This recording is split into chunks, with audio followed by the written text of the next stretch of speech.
Hello and welcome to M&A Murders and Accusations, the good, the bad, and the ugly of selling your business. We dig into what you need to know and how not to kill the sale of your business. Now here's our host, Rick J. Krebs, Mergers and Acquisitions Advisor. Hello, everyone, and welcome to our podcast. This is Rick J. Krebs, the M&A Cowboy, coming to you from the mountains of Heber City, Utah. Beautiful day today. Today we're going to talk about Zingers. And what I mean by Zingers is questions. They're questions that a buyer will ask that you were totally unprepared for. And I'm sharing this knowledge, which was shared with me, and we developed it kind of together. But I need to give credit to my friend Rich Christiansen on this as well. He's not here today, but I need to give him credit. So let's picture something. Let's say that you're selling your business. You have a buyer who's very interested in your business. You've had a phone call with them, and let's use the dating analogy, right? You've been on a first, second, third date, and you're just about ready to get proposed to. You're about ready to put the ring on the finger and be committed. The buyer decides to fly out and meet with you, and not only does the buyer come, but they bring their whole team. I have another podcast where we talk about the different personality types and different types of people that you're going to encounter. So on the team, you're going to see the visionary, the mover and shaker, the rhino. They're going to bring their marketing people. They're going to bring 2 or 3, 4. I've seen 5 or 6 people fly in at one time. And they also bring the methodical. And that's usually the accountant type. You know, I'm a CPA, so I can pick on them a little bit. But, the kind with the classes that's kind of quiet and sits back there, but they're quiet, but they bring a big sword. And so you've had a nice dinner and, spent $1,000, $1,500 on a dinner the night before, and all is great. And now you're sitting down and you're having tea with tea and crumpets as the cat and the mouse. And the sellers are the mouse and the buyers are the cat. But as you're going through the questioning, the guy in the back, the little accountant guy, asks something like, when we calculate your customer retention, we're coming up with 60%, and all of your numbers are showing a 92% customer retention. And boom, there it is. You don't know what to say. You haven't thought about it. You haven't looked at it. You're not aware of it. And they bring these people in kind of on purpose to start poking holes in things a little bit, but they're zingers. I mean, they'll ask those questions and you just panic. You're like, oh man, I don't know what to say. I don't know what to do. I don't know where to go with this. And so today we're going to talk about how to answer zingers, how to handle zingers. I'm going to give you 3 ways to handle zingers. We're going to talk about each one and when it's appropriate to use the zinger. So they just asked that question. What do you do? So there's 3 ways to handle it. The first way is to escalate it. You throw your papers on the desk, you slam your book, here we go, we're done. We're going home. High emotion, highly volatile, and you pack up your stuff and leave. So that's a tactic that you can use. It's used in negotiation, right? It could be a very powerful tactic in some instances. But remember, a business transaction on a sale is a marriage, it's not a divorce. So that is a tactic which I would use on a divorce. You felt like you had a little bit of power over the other party. You use that tactic to push them a little further.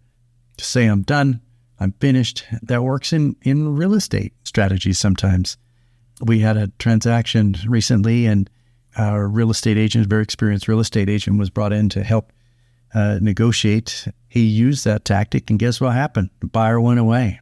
I mean, you can't talk buyers into buying these businesses. They either want them or they don't. And if they feel like they have a highly emotional and hard to work with seller, they're not going to do it. They're not going to do the deal. And if they do, they're going to go into this transaction in a very harsh way. And they're going to feel like, they got jilted, and they're going to want to get even. After the marriage, they're going to want to get even with you. And it can get ugly. So I don't recommend doing that, except in extreme circumstances where you're extremely cautious and you've planned ahead where you're going with it.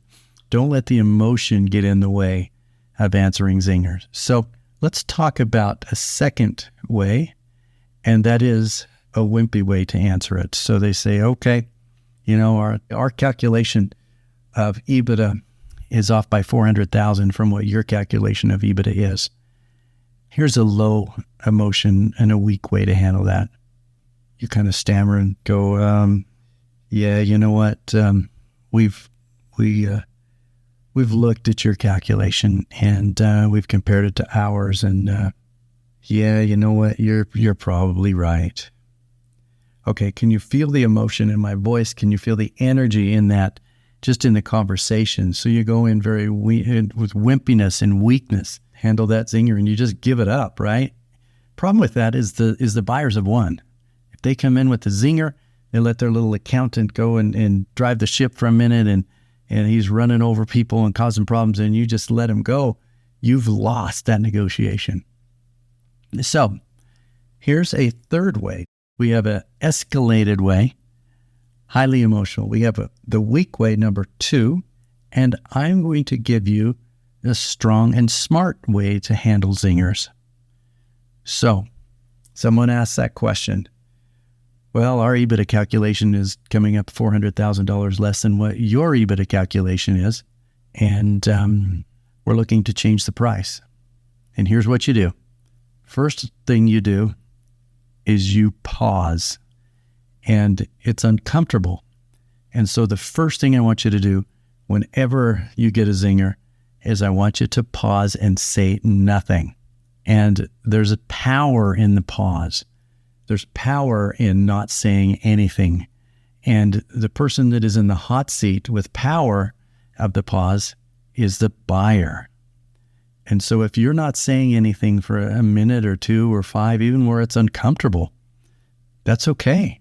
That's going to put the energy back towards you and away from them. So the first thing that you want to do is you want to pause. You want to thoughtfully put your hands together with your fingers up, and you think for a minute. And then you say, we haven't looked at that, but we'll take a close look at it and we can compare numbers. But at this meeting, we really don't want to get out in the weeds on these things that aren't that important. What we really want to do is focus on where we can go. And we're going to focus on the vision and the strategy and what this merger or what this acquisition is going to do, and how putting 1 + 1 doesn't make 2, it makes 5. So I really don't want to get out in the weeds right now on things that are unimportant. And I know that they're important to you, so we'll definitely have a chance to look at that. But let's table that and look at it a little bit later. Does that make sense? Okay, so see what you've done there. You've acknowledged the concern, but you've not dealt with it. And you don't want to get in there where you're on defense all the time. And you kind of push the accountant aside to say, you know what, he's kind of out in the weeds here, and he shouldn't have done that. And it's okay to tap him on the head a little bit, say, hey, Mr. Accountant, we understand that you feel like you're important and you're wielding the power of the pen here. We're going to deal with you, nice little puppy, later on, right? We're going to focus on vision. We're going to focus on where this company's going and what the potential is, because that 400,000 or 40,000 or $4, whatever it is really not that important in the whole scheme of things.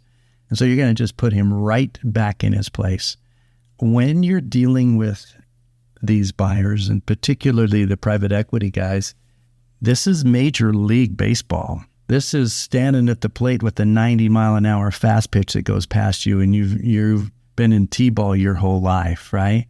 And so they're going to throw these zingers at you, and you're going to need a really good team, and you're going to need to talk about what to do with your team. One thing that you can do also as you're going into these meetings and you're feeling that maybe they are becoming contentious or maybe they're at an impasse, just call a timeout.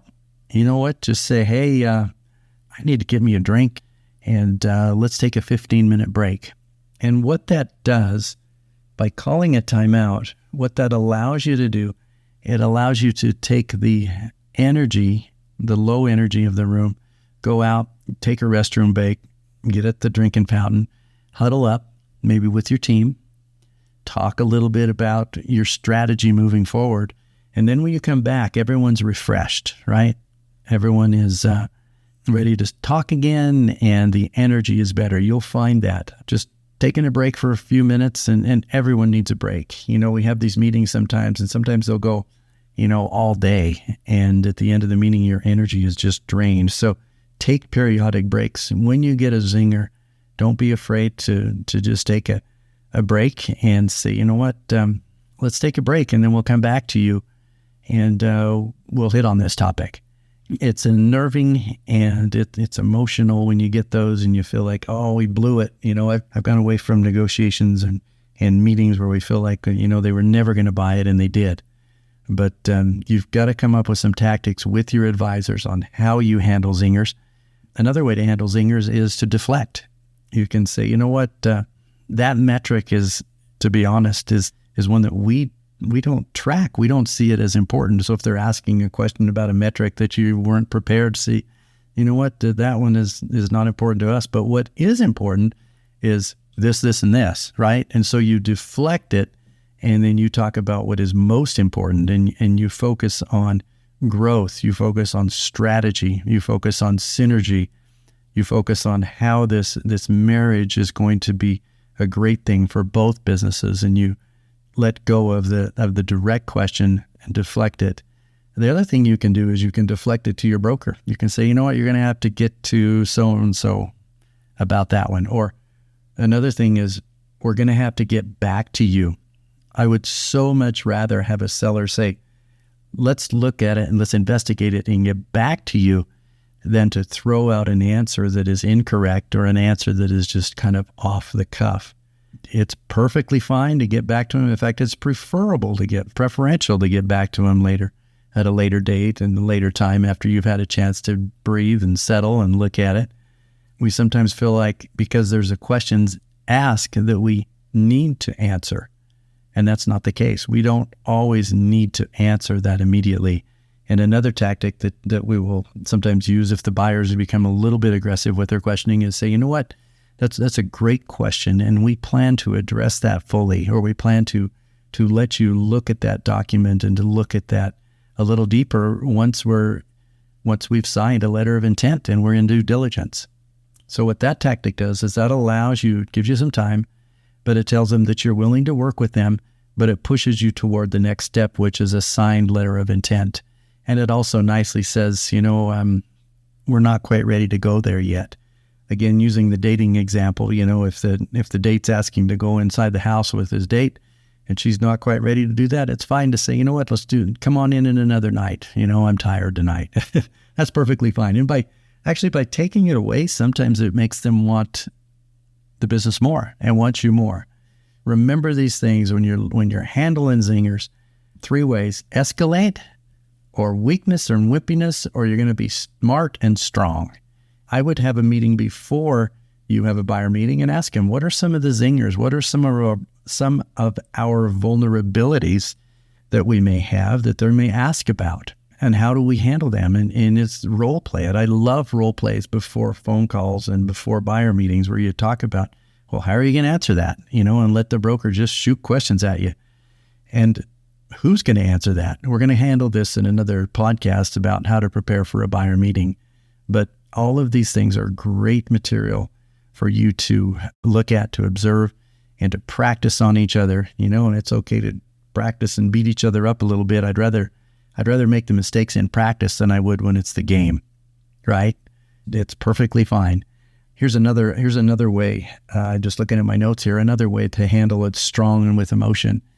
And so we had a company that didn't have any employees. They had all independent contractors. And one of the zingers at the meeting was, why don't you have any employees?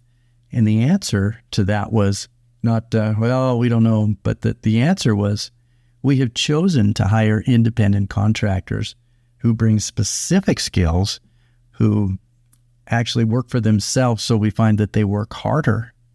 And we found that that's a much better model than to have all W-2 employees. You see that answer? That answer is smart and it's strong. Doesn't have a lot of emotion, but it shows how you've thought out that question ahead of time and you know how to answer it. So with that, we're going to end the podcast for today. Thank you for tuning in. Rick J. Krebs coming to you M&A, Murders and Accusations, the good, the bad, and the ugly of selling your business. Have a great day. Thank you for attending our podcast. We invite you to join us for future episodes of M&A, Murders and Accusations, the good, the bad, and the ugly of selling your business.